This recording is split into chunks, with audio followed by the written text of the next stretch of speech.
and today we will be discussing group intervention for trauma treatment. And this was one of those topics that came out of one of the consultations that we did with you, with the IRCT members, on which topics you would like to cover during these webinars. And this came up, this one came up on group-based interventions. So this is what we're gonna be discussing today. And with us, we have three panelists or speakers, which you might know because they're your colleagues, Susan Wyatt, from joining us from Australia, Eugenia Mpande joining us from Zimbabwe, and Shirin Shabana joining us from India. I will introduce you with your complete titles and names before you speak. But for now, I just wanted to give you a warm welcome. Just quickly on a bit of house rules, you know that we have interpretation, so make sure you're on the correct interpretation channel. We have English to French and English to Spanish. The session will be recorded, so please let us know if you don't want to be in it. And last but not least, we want to encourage you to all participate, so make sure to raise your hand, come up on mic, because we want to hear your inputs. Yes. And Lisa, now I will give the floor to Lisa Henry, IRCT General Secretary, to open the session. All right. Thank you very much, Berta. And good morning, good evening, good afternoon, wherever you are around the globe. It's always a phenomenal pleasure to see, representation from literally across the globe here with you today. As we know, as this membership organization driven by members, and the agenda today is decided by members, and it's produced by good members who know this theme, we are 165 organizations around the world in 76 countries, right? Serving over 71,000 survivors. So you're part of something absolutely amazing. But we know in many countries around the world, there might not be enough psychologists, psychiatrists, health workers, a functioning Ministry of Health that has the ability to reach out and provide, as is the right of torture survivors, comprehensive rehabilitation care. And so it's been amazing to see the techniques, the originality, the creativity, and the recognition of how important a supportive community is around torture survivors. And so we have the benefit today of experts who have worked with this in their organizations or have done research on this theme, who will be sharing with you around this topic. How do we create a supportive community around torture survivors, especially in countries where it's incredibly difficult and where you can be stigmatized as a person working with this. You can be traumatized by it. There's also a lot of this going on, right? Vicarious trauma. You can be targeted. So there are a variety of challenges that we have to navigate, but luckily and incredibly, many of the members of IRCT are doing this. And so today, hearing from these three experts, and we call this, a problem shared, and it's because there's a recognition we cannot do this alone. So we have to rely on sharing the skills that we have, or we've cultivated, or we've learned from others, borrowing good methodologies, employing them or using them in our own centers, and spreading the word, and not least to share this solidarity. So it doesn't happen often that we have an organization like this one, but I think you should be proud of being part of it. I'll just close by saying this. This is a global movement. And the more and more that survivors are rehabilitated and feeling comfortable and safe and secure and have this supportive community around them, the more they're able to speak out, to reclaim that space and be part of society functioning again. So I'm really proud to hand back to Berta to warmly welcome you to contribute. Put your hand up, interrupt. It's okay, I'm an American, I like to interrupt. I empower you to do the same. This conversation is vital and we want it to be lively. So thanks a lot for prioritizing this meeting and good luck with the discussion. Perfect, and with that, thank you, Lisa. with that, we can already welcome the first speaker. I like to say on stage, but we're online. But welcome Susan. Susan Wyatt. She's the Evaluation, Research, and Strategic, sorry, something came up. Strategic Projects Officer at QPASTT in Australia. So if you want to go ahead, Susan, I will share the slides and you can let me know when to go on to the next slide. Thank you so much, Berta. Hi, everybody. Good afternoon, good evening here from Australia. And just to clarify that I've only been back in Australia a month. I was the last 6 years actually in Zimbabwe, working very closely with Tree of Life. So it's making my heart very happy to be back online with this organization. So thank you very much. Yes, I will be talking about the group work, largely based on what I did in Zimbabwe the last 6 years, but also just more generally across the board, and then bringing in a little bit of the frameworks and where we can maybe go from here.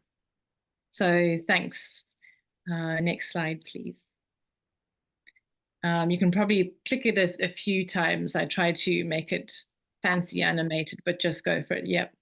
So firstly, I'm going to talk about the positioning of group work. Why is it so important that we see the value in it? And where do we place it in our organizations and our service delivery in torture and trauma recovery? The second thing I'll touch on briefly are the frameworks, and then looking at some of the impacts and the impacts that you can expect from group work specifically. And just to very much recognize that a lot of that came from findings from quite a robust research project that we did with Tree of Life in Zimbabwe. And the third part is just very much touching on some areas of growth and places that I think we could lean into a bit more and strengthen in terms of group work and community kind of based work. Thanks. Next slide. So when we talk about the positioning of it, you can go ahead. Yeah. So we can make it a bit confusing for ourselves, but there's different types of group work. So whether that's educational, for example, a psychoeducation program, whether it's a therapeutic, like a trauma-informed art therapy process, group work, whether it's a social thing to decrease social isolation. I know that's a big thing here in Australia with refugee communities, whether it's actually a skill building and development and training group, they all can be quite different. And whether they're led by survivors themselves or it's a technical lead, it all, these are factors that you consider when you're designing a group. So I'm going to focus largely on therapeutic type of group work here. And a big reason that I saw the importance of group work being is one, that we really start to consider people's worldview. A lot of the communities that we work with from here in Australia actually come from collective identities, not individualistic, westernized identities. So by doing group work and offering it, we're really recognizing that people come from these collective identities and communities. In addition to that, though, we're acknowledging that torture and trauma can really break people's relationships. It breaks the fabric of a society. It can break communities. So group work offers an opportunity for repair of that, and repair of people's worldviews that have been shattered from torture and trauma. So it starts to rebuild that sense that there are good people in the world, I can trust others, and I can have safe relationships back with other people again. So that's a real foundation and core pillar of group work. The other thing I'm going to go over in some more detail of each of these is agency. So definitely group work really fosters and enables agency, whether that's collective of the group or whether that's an individual, because they have control over their stories, how much they want to participate in a group, how they direct activities in the group, and they start to get that sense of dignity, self-direction, self-determination again. It can be very resilience building. So we know that best practice is actually not that we just give everybody talk therapy, that actually we only intervene on a needs basis. And particularly for people that have been in states of protracted conflict, they've often developed a lot of good skills in coping, self-care. So actually enabling them to use that or to share those skills with others allows them to see their own resilience and to keep building on it rather than undermining it. And then the last part is that we definitely found group work was very normalizing rather than pathologizing. And the group together creates that sense of belonging. And I know for communities here in Australia that feel like they're so far away from where they used to belong, it's a really healing, important process.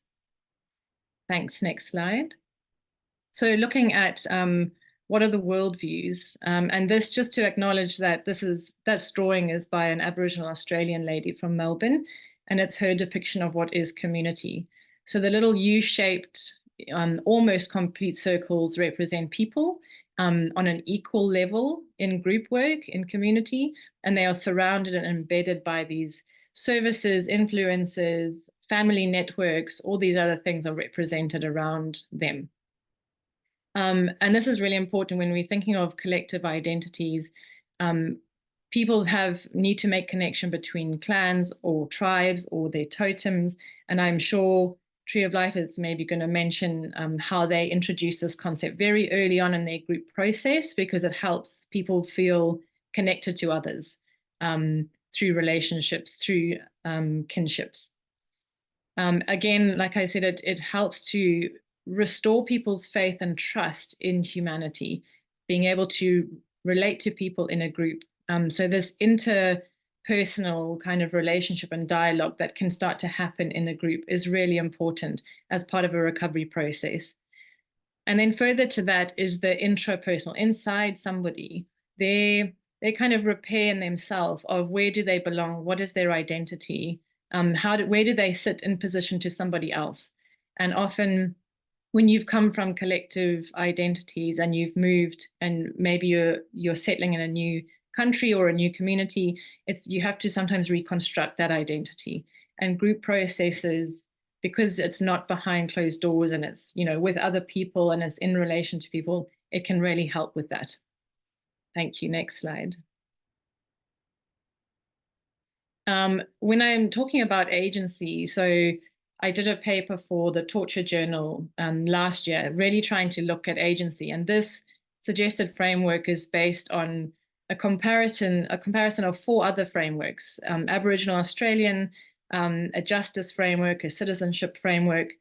And it's not a linear process. It's not that you go from 1 to 5 and then suddenly you're healed and you have agency. It looks different for different people, and they kind of go through these steps at different times. But overall, all the frameworks that I looked at started with building a sense of safety and stabilization for survivors, and then moving them into this group process where they start to be able to make choice and control again, even if it is as little as storytelling, engagement, level of disclosure, and then some maybe what the group is about. Maybe it's learning a skill. Maybe it's on way to employment or livelihoods. That's all part of someone having restored dignity and agency again. And the further down we went, you see this connecting to others again, building alliances and solidarity. And research really shows lately that research around justice and healing is about people feeling that they can prevent this from happening to somebody else. So even if they're not doing international level advocacy and justice processes, they wanted to be able to mobilize with others to stop it happening again to anybody else. So this collective action, collective agency became a part of or an outcome of these group processes. Thanks. Next slide. And then some of you might be familiar with this mental health and psychosocial support pyramid. So this is a way of looking at people that have come through conflict and experienced trauma. And instead of undermining the skills and the networks that they have, maybe the social capital that they have, but being more preventative. So the group-based processes are often at level 2 and 3. They can still be trauma-focused, but they can actually be delivered by survivors themselves or by community workers, by cultural workers. And it's about keeping those social connections, linking them to resources so that they can actually use their own agency themselves. And we see that up at level 4, only a smaller group of people will need that specialized care or the individual talk therapies that we talk about. And when people do need that specialized care, it's really, really important, but it shouldn't be as wide stretched as everybody that comes through. If we go down to level 1, the social considerations that people do need to rebuild a life, everybody needs a safe house. Everybody needs employment or education. Everybody needs to eat and look after their kids. But not everybody's going to need specialized trauma engagement or specialist care. So that's just helping us outline where do we place group work in terms of this mental health service delivery. Next slide, thanks. And then definitely a big thing that has come out through a lot of the group work that we've done is that group work is normalizing rather than pathologizing for people. They feel a sense of belonging and connected to others. And the group enables this kind of co-regulation process where we can all tell our stories and hold our stories in a space together rather than becoming overwhelmed and distressed by it. That my story is validated when I hear other people and people recognize that this was not my fault, actually.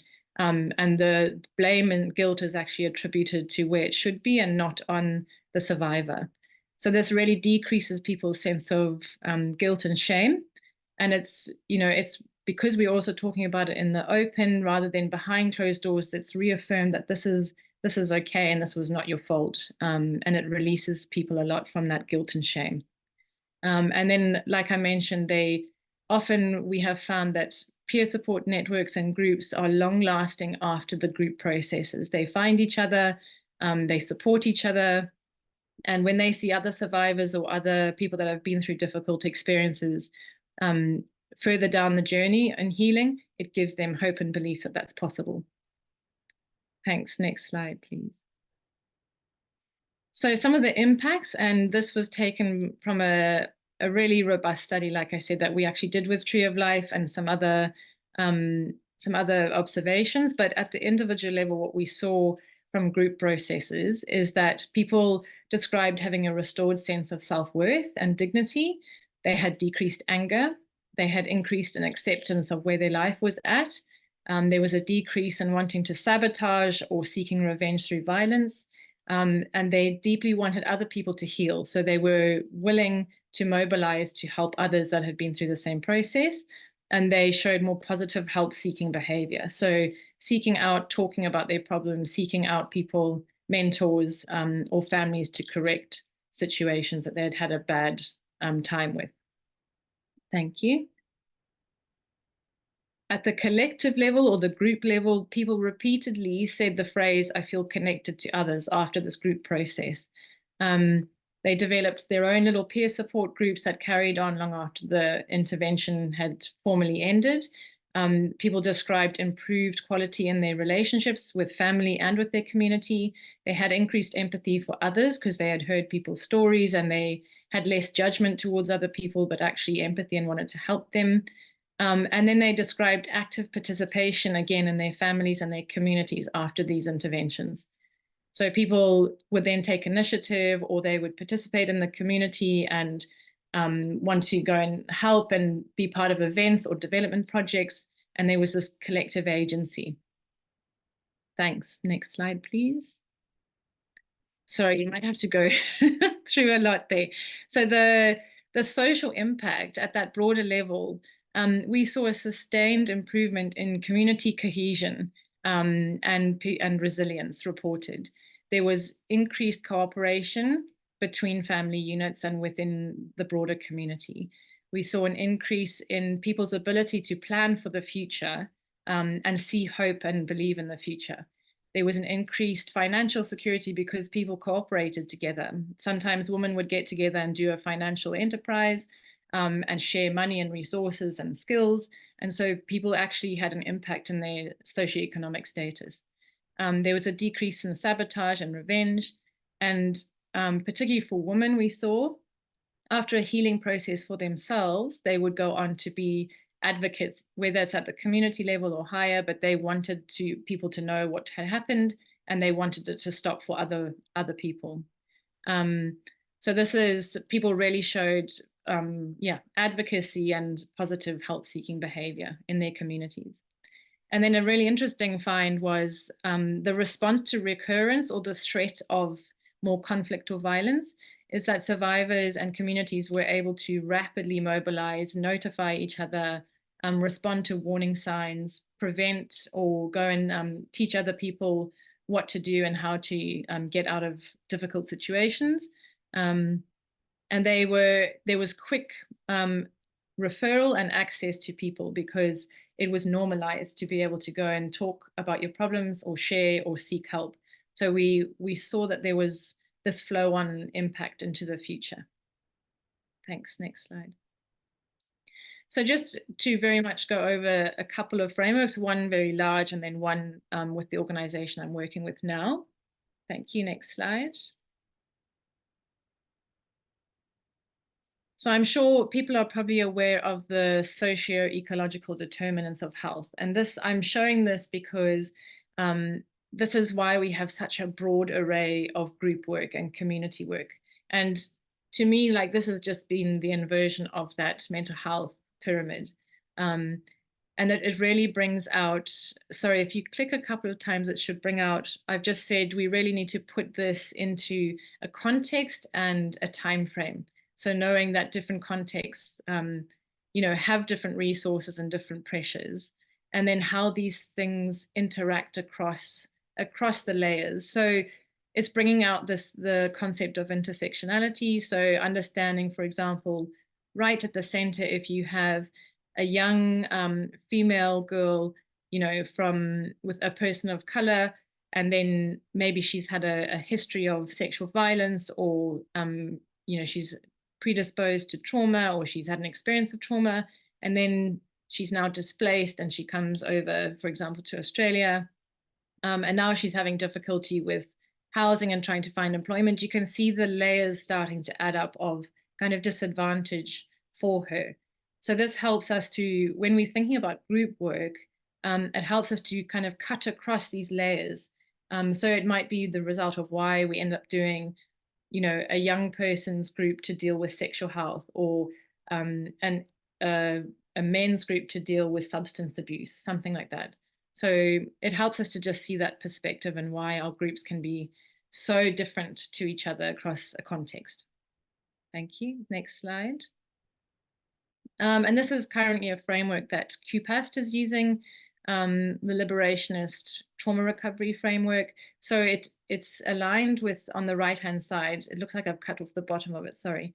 But aligned on the right-hand side are the recovery goals of, restoring safety and dignity, attachment and connection. But it really has this focus as well on not just healing symptoms, but belonging, thriving, accessing justice, and services and social justice as well, which is really helpful. Thanks, next slide. So I noticed this called the triple E effect. This is taken from the American Psychology Association. I was trying to research stuff around insurance reimbursements for group work. And these have only come into place in like 2018, 2019. So just showing the lag behind standard practice for psychotherapy. But they have this like slogan now, and it's recognizing group work is as effective in transforming and helping people along the trauma recovery process. It should be seen as equivalent. It is valuable. It should be one of the treatment modalities that we can go to. And it is efficient in terms of resources. And it doesn't always need a technical person to lead it. Survivors, as the Tree of Life program will show you shortly, survivors can lead this process in trauma recovery. Thank you. Next slide, please. So my suggestions for where we need to go with this, we need to take a look at healing.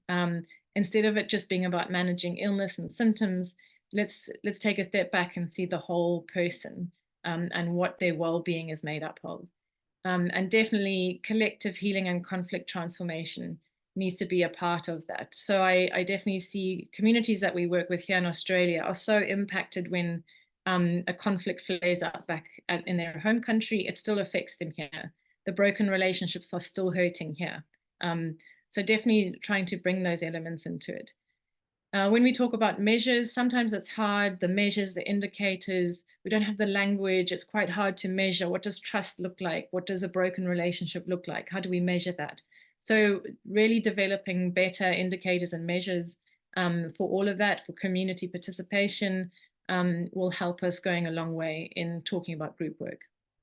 And then I've joked here and said the supply chain, but all the way from people's training, you know, from university days onwards, you know, we didn't get training in group work as such. So definitely developing training for group work, facilitation skills, developing those communities of practice and supervision around your group work, I think is going to be really important. Thanks. Next slide, please. If you click it one more time, it should just show you, give you a couple of resources. So the first picture there, the group work with refugees and survivors of human rights abuse. Tree of Life, we did a chapter in that book, but there's lots of chapters from all around the world showing different types of group work, specifically for this cohort. Another great book, is the Cultural Diversity Groups and Psychotherapy Around the World. Again, both books were only released in the last few years, just showing you know, the gaining of momentum and the recognition of group work now. So yes, just in summary, there is a lot of power in togetherness, whether that's interagency or actually as a group. And I just encourage people to really position your group work as a key ingredient to your service delivery. It's a real pillar of strength for people, and it helps to deal with the layers of disadvantage or the layers that people have been under when they come together and get that connection with others. It's really powerful. So I think that's my last slide. Thank you so much. Thank you so much, Susan. That was a very all-encompassing, I would say, presentation. And I've been sharing the article, the link to your article on agency, Susan, that you mentioned, if people want to access it. But for now, I think we can take a couple of questions before we move on to Eugenia. So is there anyone who would like questions / inputs / comments? As you know, we want this to be a space where we can have a free discussion. And if not, Andrés. Andrés, dale. Sí. Buen Hola. día. Buenos días. Buen día a todos. Yo tengo dos preguntas ligadas. Hablando de diversidad cultural, ¿cómo maneja usted la diversidad cultural entre usted, que viene de Australia, que aterriza en el Zimbabue, en otra cultura? Hay un problema de interculturalidad complejo en esa situación. Entonces, mi primera pregunta, y otra que está ligada subyacentemente, si llega un blanco en una ex colonia, que uno quiera o no, hay conscientemente o inconscientemente miradas sobre el colonizador. Está ligado también del tema de confianza y de proyecciones. ¿Cómo maneja esos dos puntos? Gracias.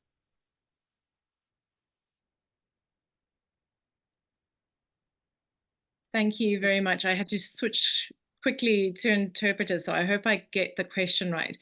But yes, great questions. Basically, to position myself, I am Zimbabwean, so I was born there and I went to school there. So I suppose I understand the cultures and the communities quite well. Otherwise, I think, yes, that would be very difficult. But even with that, we have a lot of complexities around race and the history of colonization in Zimbabwe. So when I was working with Tree of Life, I would work with the core team, and it would be in a role more of capacity building and dialogue and problem solving, I wouldn't actually be the one delivering the groups in the community. I think I was part of a couple of them, like the trauma-informed art therapy process. I was there delivering it, but the other ones, I wasn't the person delivering it. It was delivered by survivors in their communities in language, because yes, I think that would bring in a whole nother layer of complexity. And in Zimbabwe's case, we haven't had a proper reconciliation process. So there are still a lot of unhealed issues. And yes, I would agree. And we never got to that point, really. I was very sad to leave before we got to that point where we could do, white and indigenous, like cross-cultural workshops. We didn't get to that point. Did that answer your questions? Thank you, Susan. I think it's muy buena pregunta. It's a very relevant question, I think. Thank you, Andrés, for bringing that up. I think we'll take Julia's question and then move on to Eugenia. Thank you so much for your presentation. So we always have a discussion in our group therapy whether to talk about the stories of what happened or not, with maybe the worries of potentially triggering something with someone else, and that we mostly put the detailed stories in the individual context. And that's always, or I heard a lot about the normalizing and putting the shame and guilt, and I think that I would just be interested on your view on what to share or how to share in a group.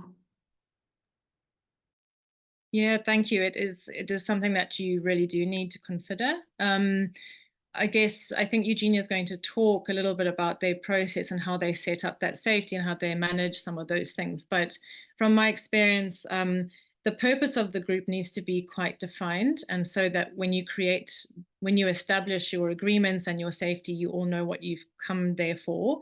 We never force anybody to tell their story. And particularly some of for example, women that had experienced sexual violence said, I only told my real story after the second or third time I attended a workshop. And maybe that was only when there were only women in the group. So we eventually there would be special follow-up workshops, or we would design a workshop specific, to that cohort or that trauma type, so that people felt like they weren't going to be judged, that the people in that group had similar experiences, and so they could speak freely. But yes, there definitely is that level of management, and you need that trauma-informed care lens for everybody to understand, are we in a window of tolerance that we can all sit in?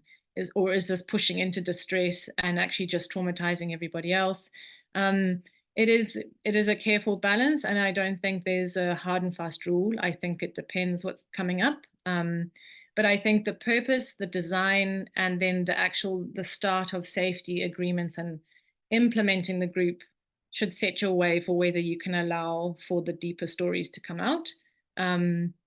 And I was always quite impressed, some of the stories that were very difficult, the women in particular said, and these were women that were Tree of Life clients, they really said they couldn't do it alone. They needed to do this with other women. So I also think it's partly a cultural thing, but also depending on the context. What had they been through that they needed to do this together? Thank you, Susan. And I think did that answer your question, Julia? Yes, okay. So I think if there are more questions, we can maybe leave them at the end, but for now I don't see any more hands up, so we can move on to Eugenia, our next speaker. Eugenia Mpande. She's a program developer and quality manager at Tree of Life Zimbabwe. And I can see you already have the screen on. Yes, go ahead, Eugenia. Also, thank you so much, Beta. And greetings, everyone. Good morning in Zimbabwe, good afternoon, and good evening to some of us. Before I start, I really would want to acknowledge the very important work that we've done with Susan, and also yes, to acknowledge the presence of Lynn Walker, who also is very instrumental in our processes. So yes, hi everyone and the colleagues from Tree of Life. So I will talk about specifically about our group interventions. And I would also ask Susan, Lynn, and the colleagues from Tree of Life to come in in case there's something that is very important that we need to share. I'm trying to move on to the next slide. Sorry. Am I sharing or you're sharing? Yes, you're sharing, Sharing. Eugenia. Yes. Okay. So you can, to go to the next slide, I think it's, you can click on the arrow of your laptop, or, I'm clicking and it's not moving. okay. Otherwise, if you go Let me ask you below, to share. okay, Can I ask you to share, please? Thank Yeah. you. I will share. No worries.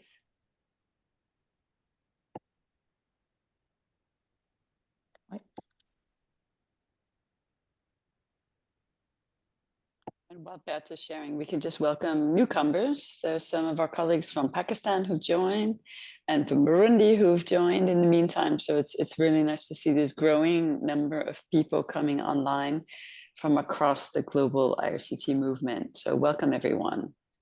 Back to you, Berta. Yes. Now I believe it's sharing screen, right? Yes, it's Perfect. showing. We can move on to the next slide. Yes.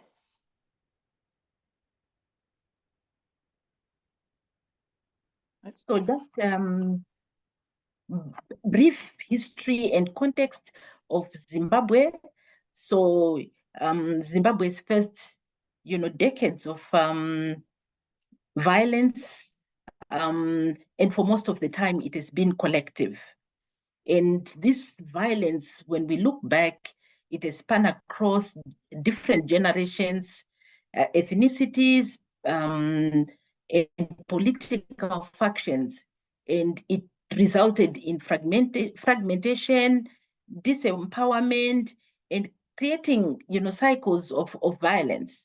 And so Tree of Life was founded around the time when all this was happening, and it continues to operate under the same conditions. So we do respond to trauma that has been caused mostly by organized violence and torture, but has led to other very complicated situations. Can I have the next slide, please, Beta?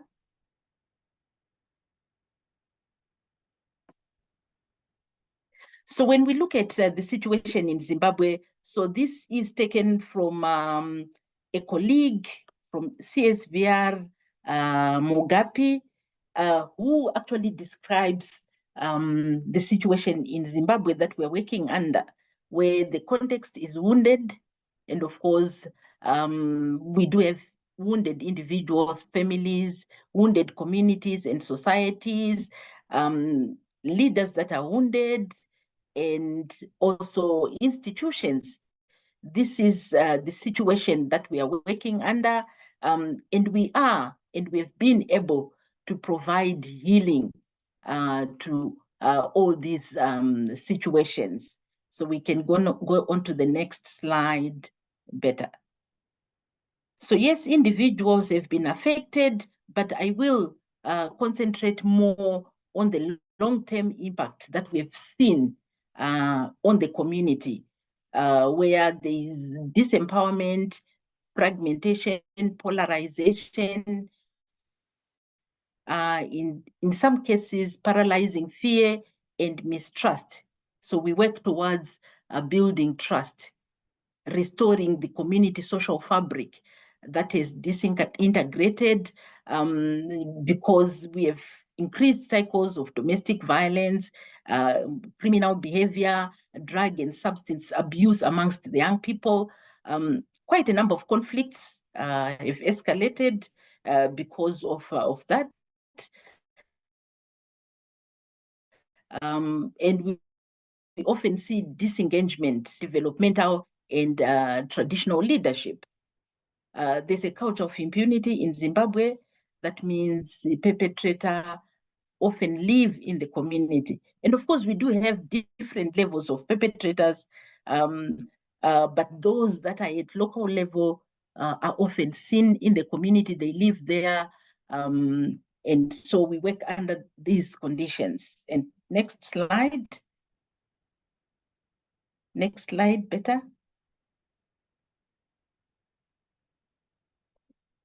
Okay. So the work that we do at Tree of Life, and so the slide before better, please. Thank you, Susan, for actually talking about some of the interventions that we are involved in. And of course, that picture, the picture that on the screen now is for our trauma healing and empowerment workshops, but I will speak to the slide that is currently showing. We have a number of interventions that we undertake at Tree of Life, and these are mostly group interventions. We also work with individuals. Susan spoke about the special follow-ups that we do, the special workshops that we do with different groups. We also work with individuals. And of course, Susan was also key to our referral pathways, where we would refer individuals who need further support, specialized kind of care. So the Trauma Healing and Empowerment Workshop, where our work comes from, uses the tree as a metaphor.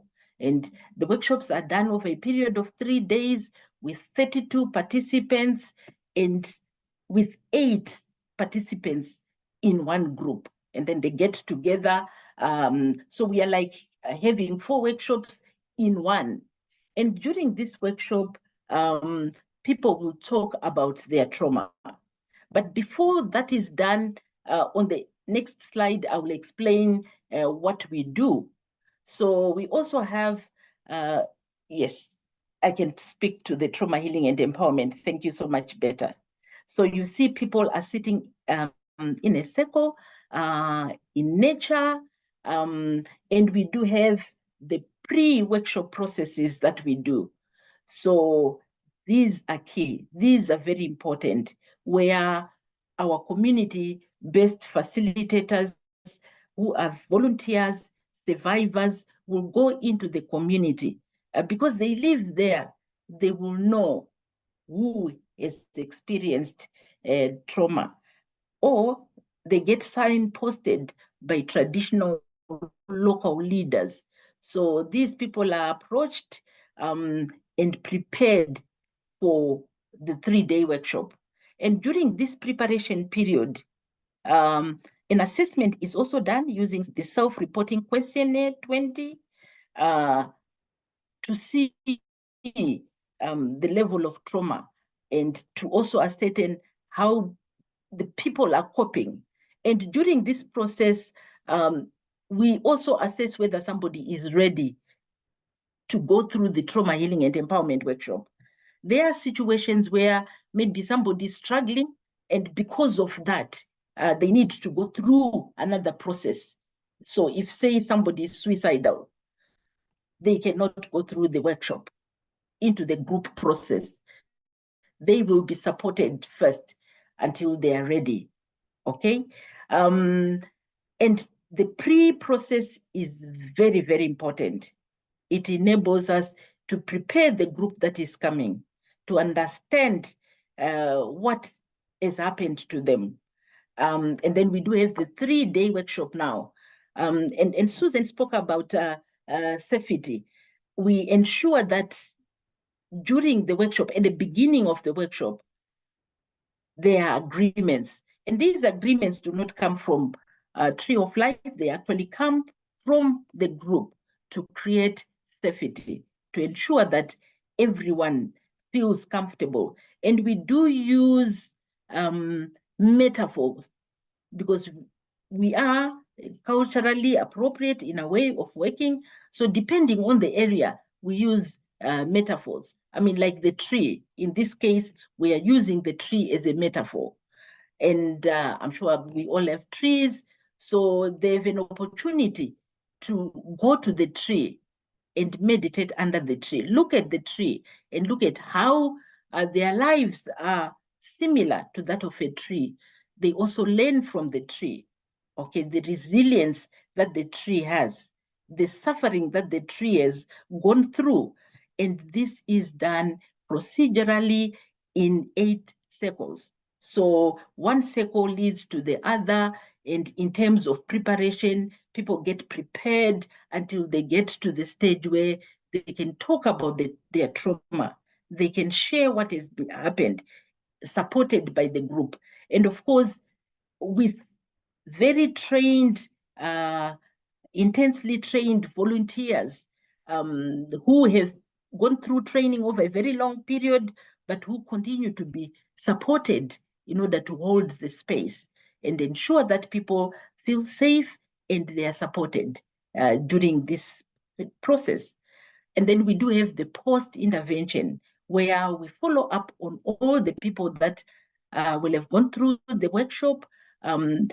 So yes, we follow-ups continue even after the workshop, because we do have facilitators that live in the community, but then we do have a formal follow-up that is done after 3 months to check on where people are.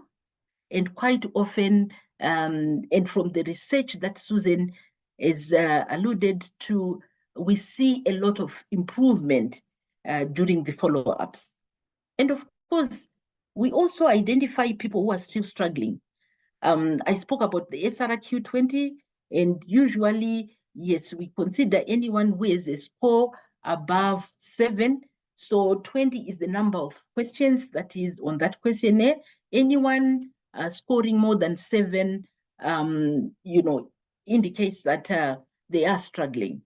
And then we also don't just look at the score, but we also listen to the story.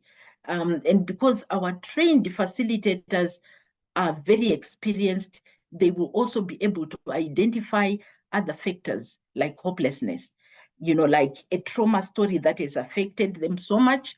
And so if people are still struggling and their scores are probably above 4, at follow-up, they will be referred to other specialist services. And of course, if they need medical treatment, the services of a psychiatrist, there are very few psychiatrists in Zimbabwe, so they can access them through our referral systems.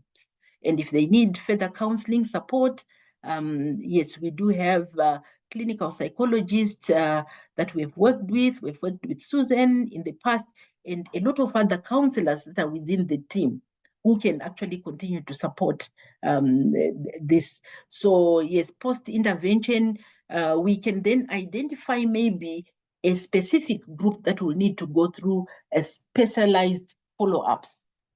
So we don't just work with people and leave them after the workshop.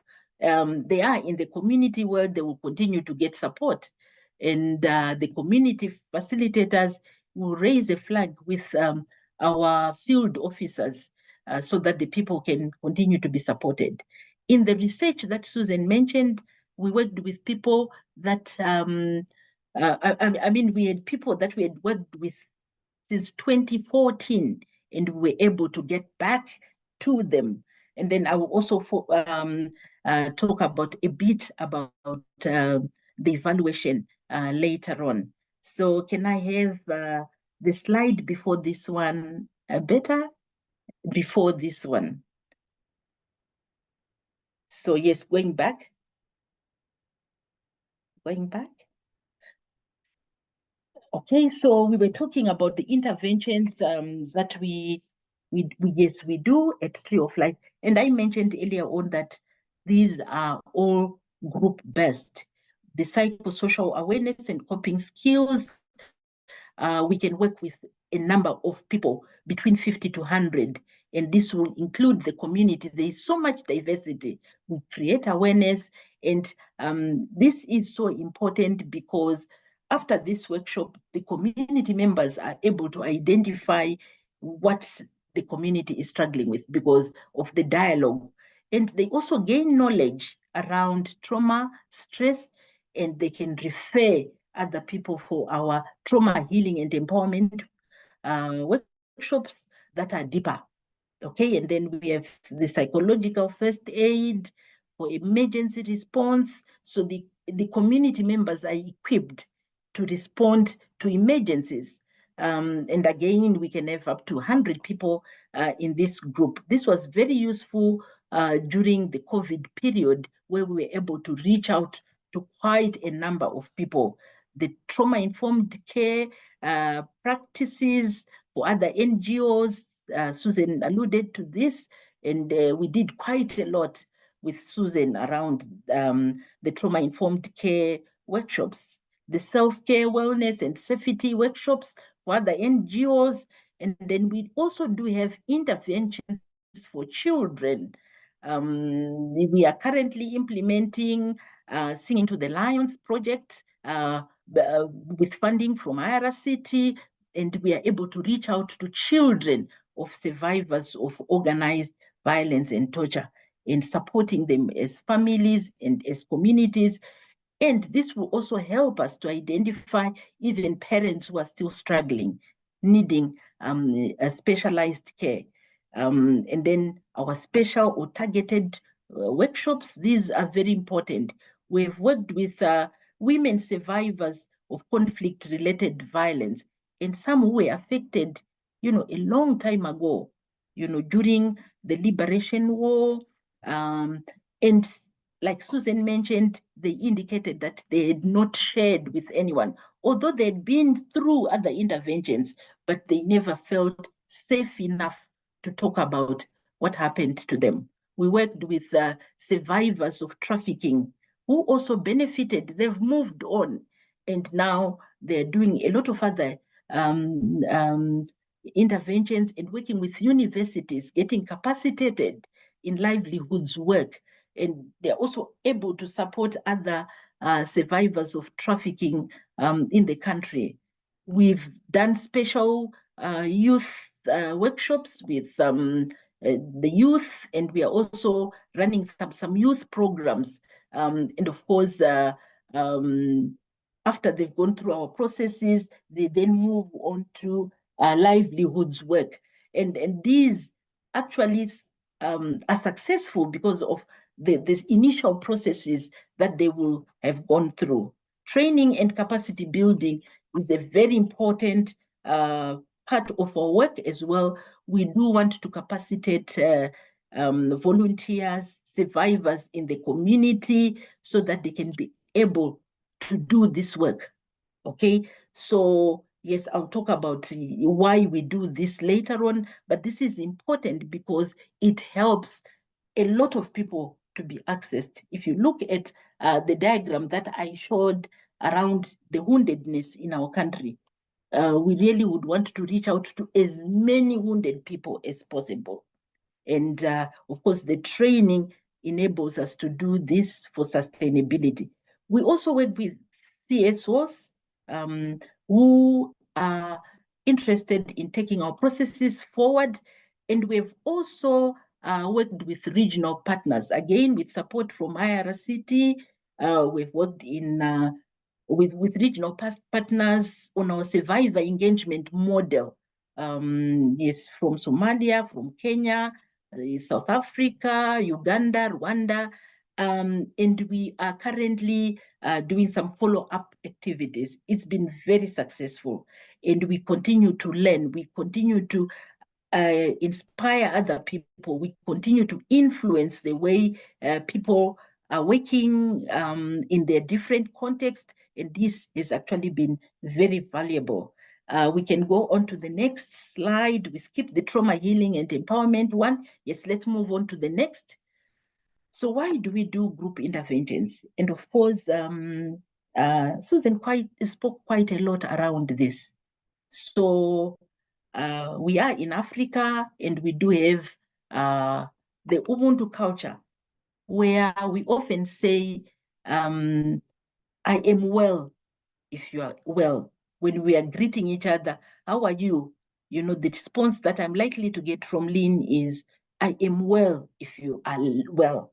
So it means that I am because we are. And you can see from this that interconnectedness is key in our culture. People depend on each other. And so group work really brings this, and it supports the healing process. Okay, so the impact becomes amplified and sustainable. The group context, or even a community that is defined, can actually come together. They are familiar with one another, and this can support their healing process. Their culture is the same. The language they speak is the same. And so this is very, very important, okay? So the group also becomes a place of safety and a container for their emotions, not only during the workshop, but even after the workshop, because they are living in this same community, and this healing process can actually be sustained over a very long period of time, which is what we are also getting from the evaluation that we did. Okay, people tell their stories in the presence of other people. So the telling and witnessing of stories make them realize that they are not alone. Okay, and they are not the only ones who went through these experiences. This helps to connect them. It helps them to feel empathy for each other, because they are feeling connected because of what has happened to them.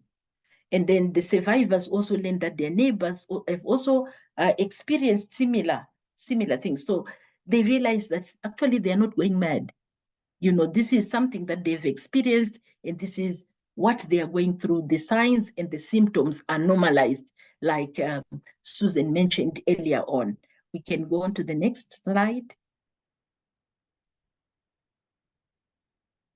So yes, it breaks down the sense of isolation, the shame, and the stigma. I mean, in the case of the women who were sexually abused, being in a group and able to talk about what has happened to them, being witnessed and listened by people who have also gone through the same, really breaks down that shame, that stigma, and that isolation, and they feel connected. We spoke about normalizing the experience, and then it also facilitates the formation of peer support groups after the workshop. They get connected, they bond during the workshop, and then after the workshop, these groups will continue. We've had groups formed during the workshop over a very long period that have been sustained. And then the community facilitators, I spoke about this earlier on, they live in the community, they remain there, and they are always together with the other community members. So they undertake follow-ups and ongoing support to the other participants. And in most communities, they are so valuable. And of course, we often have further training around power issues and even the way they conduct themselves in the community to ensure that they don't become too powerful and they can continue to engage with other community members. Okay, so support continues even independently, you know, and this demonstrates sustainability. Because of the way we work, it creates ownership. Okay, so it's not like a tree of life project. It's not like a tree of life thing, but it is theirs. It is a community process, and they see the benefits. They often see even children who have had fathers that were violent, they can actually see the changes. And of course, this is happening in their community. This is their own. And then, of course, the collective nature of the violence that I alluded to earlier on also requires a collective approach. And our group interventions are relevant in the different contexts that we work in. So building on community processes We already have other things that are in the community. So as Tree of Life, we look at what else is happening in the community, who else is there, and how can we build on this, and how can we support our community facilitators so that they can tap into this, and so that these processes can benefit the communities as a whole. I can go on to the next slide better. Okay, so we do have quite a number of guiding principles. And of course, yes, I've just put a few there. So one of the guiding principles around the way we work is that group work is a vehicle for reconnecting, and it is our main delivery model. I mentioned earlier on that we will respond to specific needs, further needs that are needed. We put the survivors in front of all this. So survivor-led and survivor implemented. And then, of course, community-led, we do respect the communities. So, yeah, when we get into communities, we really dress in the way they do.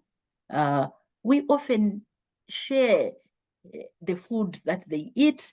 So, and even during our workshops, they are held in the community, in nature, so that they can reconnect with nature, reconnect with other community members, reconnect spiritually, and of course, we facilitate community ownership.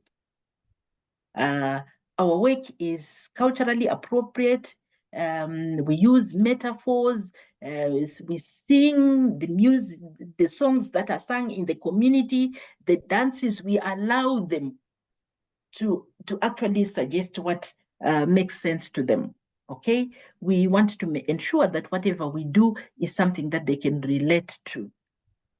Context sensitive, I mentioned that earlier on. And we also work in careful, gradual, and protected processes of engagement. We ensure that we do not do any harm. And we don't want to put communities at risk. So we do it in a very intentional and careful way so that we can create sufficient safety and promote ownership of the outcomes.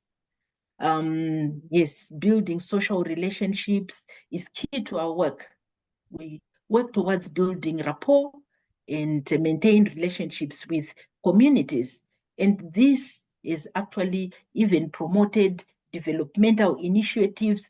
We've been invited by developmental partners who, would want to have our interventions in order to create community cohesion, in order to support communities so that they can own and strengthen relationships, build resilience.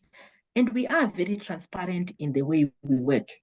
We are apolitical. We don't get involved in political party politics.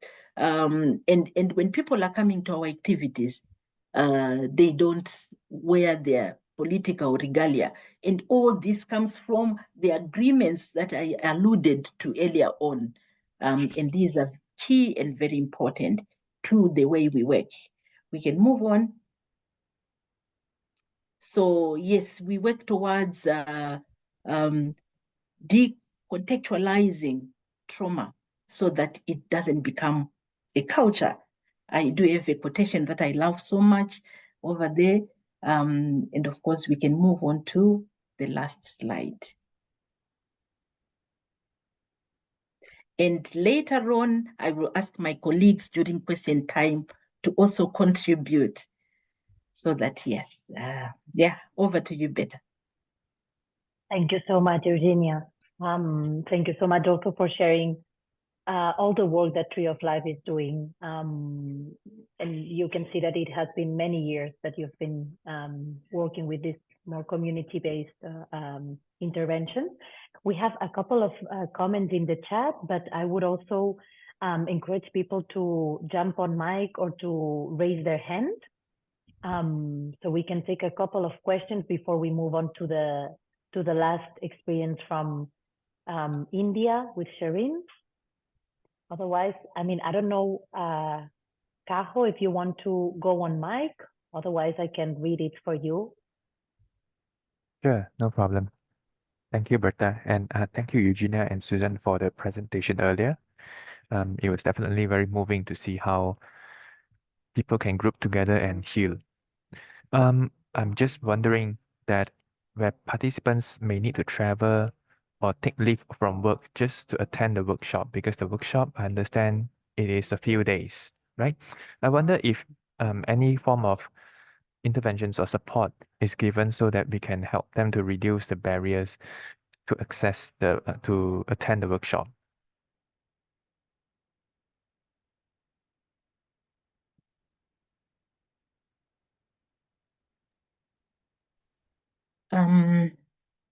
Beta, do you want me to respond immediately? Yes, of course. And, Go and, ahead. and of Yeah. course, Lynn, Susan, you can come in.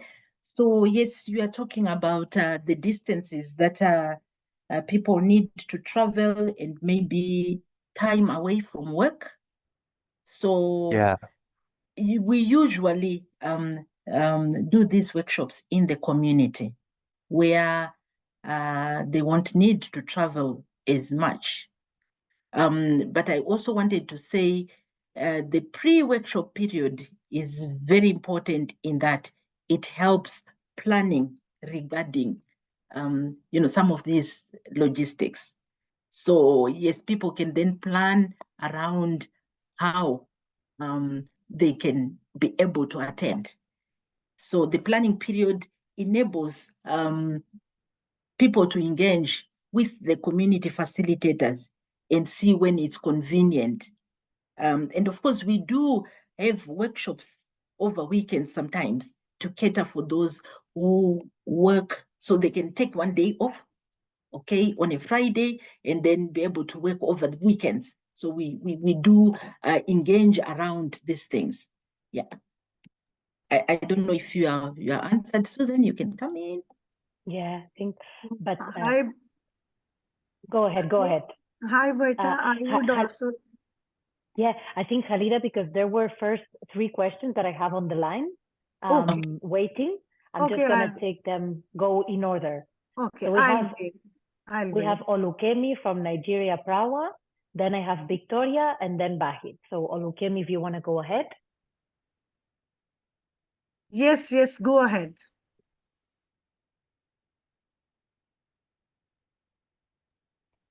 Olukemi, do you want to? Yes.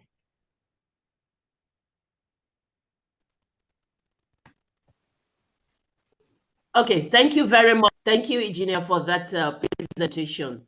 Thank you. I have a question around stigmatization, survivors stigmatization. You know, you did mention that survivors struggle with stigmatization. So I don't know, how have you been able to handle that? Especially, you know, when you really need the survivors to share their experiences in for public hearings. So how have you been able to deal with that? And my second question is programming around that is beyond the victims, programming around the perpetrators. You know, how do we come? Because Zimbabwe has about 64%, you know, rate in torture, violence against women, domestic violence. So how have you been able to program around perpetrators to reduce occurrences beyond the healing process for the victims? And then the last one is not a question. You did mention that there are few psychiatrists in Zimbabwe. I know we have a couple of them in Nigeria. So if there's a way we could collaborate to support, this is a network. And I think this is part of the reasons why we are together. So if there's a way we could collaborate to support with these psychiatric interventions. Thank you. So thank you so much for that question, and with the offer that you've made. Thank you so much. It's so much appreciated. And of course, we can engage around that. So yes, thank you so much. And just to talk about stigmatization, Of course, we do a lot of psychoeducation in the communities, and that is very helpful in terms of addressing stigma. And remember what I also mentioned around the agreements that are helpful in terms of creating the safety net. And of course, in terms of public hearings, we are not there yet in Zimbabwe. Yes. So, yes, in terms of the perpetrators, we do take a community healing approach that we do. And of course, we do have a lot of other plans around how do we work with men in the community so that this can be helpful in terms of addressing, so that, yes, men can also be involved and probably work around, okay, what do we do in terms of perpetrators? So when we talk about these perpetrators and on a political point of view, we do have local level perpetrators who probably have committed a lot of this crime because of a cigarette or a beer, and who after, yes, normally towards election period, after that period, they are so isolated because the people who are influenced to perpetrate are no longer there. So in a way, they become victims. And of course, because of our community rooted in the community-led process, the community will identify some of these people who are remorseful, who were probably used and left. And, people who are showing remorse, people who are sort of ready to work with the other community members, and they bring them on board.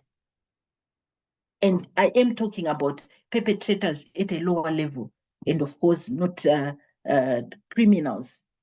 Yeah. So I don't know if this I've managed to address your question, and if any of my colleagues is here and feel like they can contribute, you are welcome. Otherwise, I think we'll move to the next. We'll take two more questions and then move on to Shirin. So Victoria, if you want to go ahead, and then I have Vahid. All right, I can go now. Hello. Thank you very much, Eugenia, for the presentation and for the wonderful work that you're doing. My question is regarding the assessments. You mentioned that there's an assessment that you use. I am a psychologist, and I'm just wondering, especially in the for contextual issues, do you have assessments that you've contextualized language-wise for them to be able to be used in those communities? Then my second question is, given that trauma work is quite, there are risks of vicarious trauma, it's quite heavy work emotionally and mentally. How do you take care of yourselves, but also the group, the community leaders who end up running the group? So what is the self-care model like there? Okay. So thank you so much for that question. And of course, this IRCT 20 is a tool designed by the World Health Organization and for developing countries. We have translated it into our different languages, Ndebele, Shona, and we use it in Zimbabwe quite a lot. And then we also were able to develop another tool during an evaluation that we did for work in 2011, 2012, that we called the Zimbabwe Community Life Questionnaire. And of course, that one is contextually appropriate. The IRCT 20 is also contextually appropriate. So yes, these tools are have been contextualized. And you also asked about self-care. So we take self-care seriously in our work for the team at Tree of Life, the core staff, and of course, this is also cascaded to the community leaders that you mentioned. They do have programs for self-care. And of course, it's not a once-off process. It's an ongoing process. They are supported by our field officers. And even during workshops, this continues. They do debrief, they get together, and within their communities as a group, they also do have self-care practices. And quite often we get together with them and we engage in self-care practices. Psychoeducation is also very key to this, in capacity building in terms of the skills that they need, and they are also trained and they are aware of how far they can go. They know their boundaries. So self-care is very key in our work, given that we are working with survivors who can be re-traumatized and re-triggered. So our survivors, because of the training, are very aware of their triggers and are able to seek help in situations where it's needed. I hope I've answered your question, Victoria. Thank you. Thank you. Thank you very much. Thank you, Eugenia. Victoria, I think we take the last one with Wyatt, and then we move on to Shirin. Thank you, Eugenia, for such a great work, and Susan as well. My question is about confidentiality, because you mentioned that they are from groups of special tribes or ethnicities close to each other.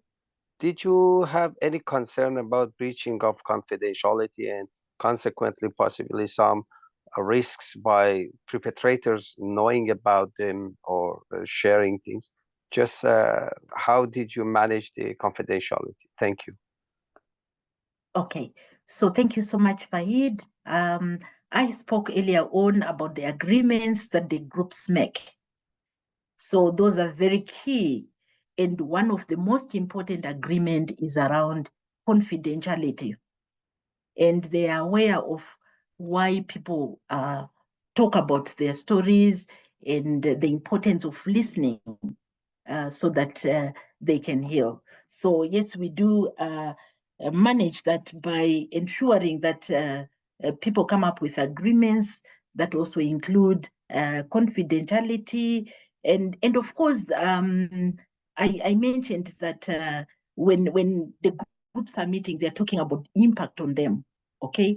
They're not talking about someone, but the understanding that this is about them and this is what the violence has done to them. And so, yeah, that's how we manage confidentiality. The community facilitators are a very important part of our work. They live in the community. And so they are able to manage quite a lot of this. And I also spoke about the preparations that we do before the workshop.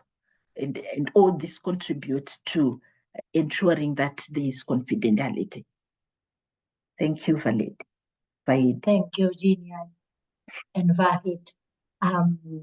So now we will move on to Shirin. I'm mindful of the time. We might go 5 minutes beyond time, but I already asked Shirin to be brief, and she told me she only needs 10 minutes. So that's great. Shirin is Shirin Shabana Khan. She's the program officer at PVCHR India. So Shirin, if you want to go ahead, and I think you do have your slides, right? Yeah. Thank you, Bhartaji, for giving, and thank you, IRCT, for giving us opportunity to share our work, because time is less. So I will immediately come to the slide, to the presentation. Bhartaji, you were showing, or shall I put the? I can put it on if you want to. Yeah. Yes. 2 seconds. Yeah, the work which I'm going to present, it is a 30-year experience of PVCHR working with the torture survivor. So in the first slide itself, I wrote the impact what we are doing, that is building hope, honor, and human dignity through a group intervention for the for trauma treatment. Here mostly we are working with the torture survivor who are from the most marginalized communities, and they often face the community punishment as well as the ethnic cleaning, and several times in the past they also face the whole community face a torture. So from then we started to have the group therapy process, which I am going to explain later. So why that process, group process therapy is needed? The first important thing is because it provides a peer support and a supportive environment. What we have seen in our past 30 years of work experience, that when the person is being tortured, that person faces isolation, and the society branded that person that is a criminal, or that person has a crime, done a crime. So that's why that person is being segregated from the whole society and is not accepted, and which create a trauma not only in the survivor but is the secondary survivor, who is the family members they face, and due to which it create a lot of the problems. And the second is to better understand their own situations, and the third is to learn from one each other. So in many our field area, we organize the folk school, we organize the training to make them understand what the trauma that person has faced, and what and how that person is going to reintegrate back in the society, and to understand what the real problem is, and to develop a coping mechanism, and how to create a strategy for creating a torture-free village concept. Because before that, with the support of the Dignity Danish Institute Against Torture, we have implemented the torture-free model concept that was totally based on the group therapy treatment. Next slide.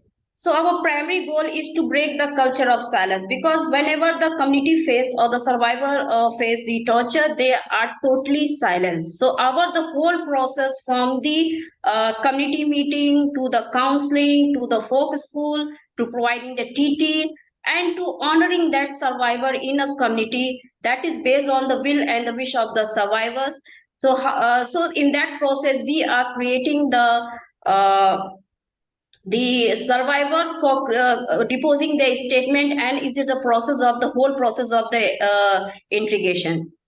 And the second is the honor ceremony, which is the third part of the testimonial therapy that help the survivors to reintegrate back in the society, because in that process, on the will and the wish and the location that is chosen by the survivor, we read that story of the survivor. In that they get a peer support from the other survivor also, and the other people from the community. That person has not done crime, that person had not the crime, this was the thesis, that why the police has beaten him. And due to being the face the continuous torture and the apathy from the district administration and the isolation from the society, the survivors develop many psychological symptoms. So in the whole process, we make the survivor feel the empathy, to bring their confidence back, that from feeling no one to someone, that someone is there back to support you, and the whole society is there. So this is the primary goal for the group therapies. So how we are doing? We have a psychotherapy, that is a testimonial therapy. Counseling, we are doing that is a 4 stage. In 2008, that was developed in India together with the Dignity Danish Institute Against Torture in the Asian contest. Later it was used in the Philippines, Sri Lanka and Cambodia. So still we are using that, and the 2 articles were also published in the Torture magazine. And the second one, we are using the counseling interpersonal problem solving group, that is the through folk school. And the third one is task and the work group. Here we are building the capacity of the survivors. We are documenting their knowledge, attitudes and practice, how and their coping mechanism. So we identified the few communities have the song, the cultural song which they sing when they are in the sorrow, this is a kind of healing. So we documented that process, and we provided the many forums to the survivors to present their feelings through the dance and through the narratives.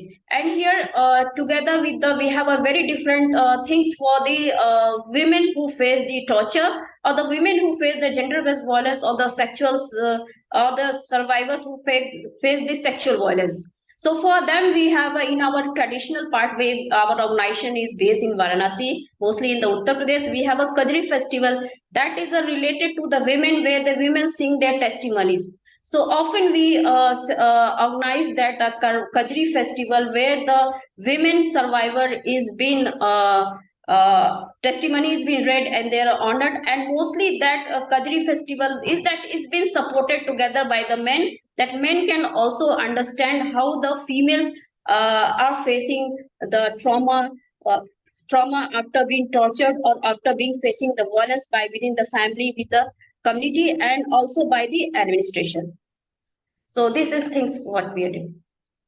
So here is a psychotherapy group, what I already discussed regarding the testimonial therapy, that it is transforming the trauma story from one of shame and humiliation to dignity and virtue, and to integral to the healing journey. Because in the whole process, after facing the torture, the survivor is fragmented. His whole story is fragmented. He is not deposing the testimonies, and due to that, in the initial phase, we saw the complaints are not so good, and at the many stages they face the problem. So in our process, we help the survivors to open their story, to go in the flashback, to re-experience that. And in the second session, the survivor for self is a human rights defender, as he edit his own story, because before that story is written by the therapist. And in the third, we have honor ceremony, and after 1 month of the honor ceremony, we do the follow. Here we use on the permission of the survivor, we use their private story into the political campaign, and it is been done in the campaign done by the women organization. So here we also use that opportunity to bring the survivor testimonies to the different stakeholders, and it was amazing that in many cases and many places we saw that the behavior of the police administration, behavior of the other authorities has changed toward this community, and now in the many places we are seeing there a lack of the torture case is being reported from where we are working. So now we are expanding our work to the different area. And through this process, we also enhance the skill and competency of the survivor. We build the confidence in them, and we use these testimonies in the legal process. And in the group therapies also, we use these testimonies of the survivor for doing the intervention with the National Human Rights Commission. And we saw the amazing changes in the many villages, and we documented that change is possible. It is a small documentary. Now the whole scenario of the villages has changed. They got a road, they got all the government welfare activities. So apart from the focusing on the cases of the torture, we also focus how the torture has changed the life of a person, how it has made a deprived from him from getting a different welfare services from the government, and making them as more taking them to the more isolation place. Second, the second we use the folk school, that is a Danish model.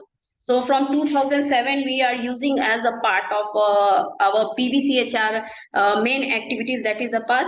Through the folk school, we are doing a preventive strategy, because in that folk school we build their capacity on the law guidelines, how to use the helpline numbers, and we use as a community healing, because we in the process the survivors sit in the circle. So survivor itself first cannot narrate the story, because they have a shame, they have the things how the other person is going to take his or her trauma. So in the starting, we share our own story, and sometimes we create some assume other stories, and after that story, the other survivor started to speak. Through this process, we are building the self-esteem in them. We are facilitating for the critical thinking, and we are also giving the education for the life, how they can use the helpline numbers, how they can change their living things, and through this we are developing their leadership.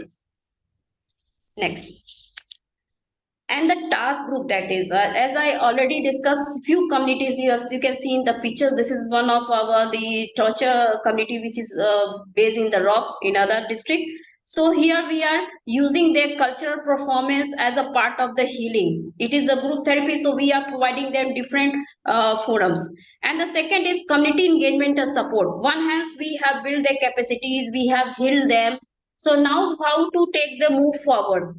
So together with the support from the IRCT, we use this opportunity as in the livelihood, because the community we have chosen that whole community face police atrocities. They were the part of the ethnic cleaning, and they also face a community punishment. So we choose this community, and we provided them with the kitchen gardening, with the goat rearing, and we also built their capacity. And now we have last few days we have got a report from the field that this community has donated their one goat to create a goat bank. So that goat is being donated to the other torture survivors, so he or she can rear their goat for their own livelihood. And we have calculated that they have sell the goat for many thousand rupees, means now the numbers of the goats have increases, and they have sell the vegetables. So this is how we are doing the community engagement process, means from holding hand from the individual healing to group therapy and to creating a sustainability, so this community cannot migrate for the work from one place to other place and are deprived from the government welfare scheme.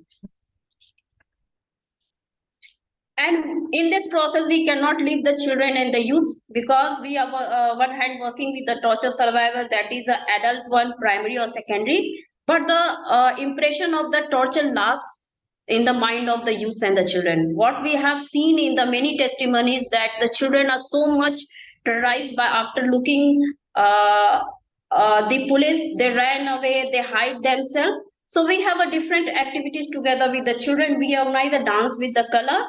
That was together with one of the artists, famous artists from the Varanasi. We bought a color pencil and gave it to him. That then we asked the children whatever they want to image, they can draw in the paper. And it was amazing. We saw the amazing things from the children.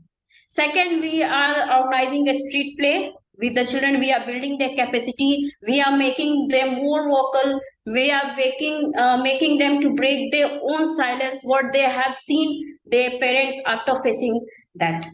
And we have also organized the interaction from one community to another, so they can understand the problems. And the last is that we are organizing the children parliament, just like for the youths, we are organizing the focus school, and for the children, because these community children are often facing the child marriage and the few violence. So here in the children parliament, we are also building the capacity of the children on the protection, on the law which is related to the children, and the helplines which is related to the children, and making them aware to how to use them. So in the whole process for the group therapy, we are, apart from the adult, we are using the youths and the children also. So this, thank you. You can see we are giving the goats. So any questions at that? I'm sorry. Sorry, Shirin, I think I unshared very fast. I stopped sharing very fast, but I will maybe leave the picture here. I'm just really mindful of the time. Thank you so much, Shirin, for sharing sharing all these, and also, I mean, the work you do with dancing as well, which is an interesting one. I know we have many questions in the chat that I would like to follow up. For now, maybe we can take one before we close the meeting, because I'm mindful. I know we're already beyond time, but maybe we can take one question at the same time as my colleague Andrea will put on the poll on screen. it's only 3 questions that help us evaluate and continue with these spaces. But is there anyone who would like to have the last chance for a question? I'm sorry, this was the worst moderation of timing ever. I apologize for that. I'm Spanish, I'm not Danish. This is in my blood.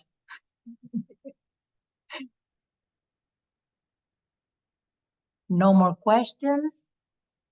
I think maybe Olukemi, you were asking about how they use cultural performances as a tool. I don't know if anyone of the speakers would like to speak 1 minute to that. Otherwise, I would follow up on an email. This was Olukemi from Tawa. Yes, better. Thank you. I put it on the chat. I said, but for time, I would have loved to know how you use cultural performances as a tool, whether for socialization, for healing, and all of that. But for the time, so maybe like you suggested, we could have another webinar on alternative therapies, the use of arts. Exactly. Yeah, Thank you. because this is a topic that also came up from the membership to discuss. Beautiful, beautiful. Yeah. So maybe we'll follow up like that. Okay. Thank you. But then with that, I think we can close it here. Did you get the questions on screen? We got the poll launch? Yeah. Okay. It doesn't work. Okay. Well, it doesn't work. So we'll let you go here. Thank you so much for staying 10 more minutes. If you have any questions or any comments or any, feel free to reach out to us on email. We can also connect you to the speakers. But yeah, then we'll meet again. The next one is in June. Remember to join us. This will be the last one, the last session before summer. It's going to be on accessing prisons during crisis. So actually, Andres, I will reach out to you and Prawa as well to speak to this topic.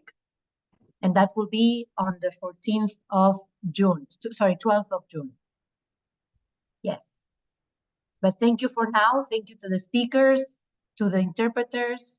Good to see you all. And enjoy your day. Bye, Maya. Thank you, everyone. From Düsseldorf. Sarah. Thank you. Bye. Bye-bye. Bye. It was great Hamida, session. It was great Justin, session. Muhammad.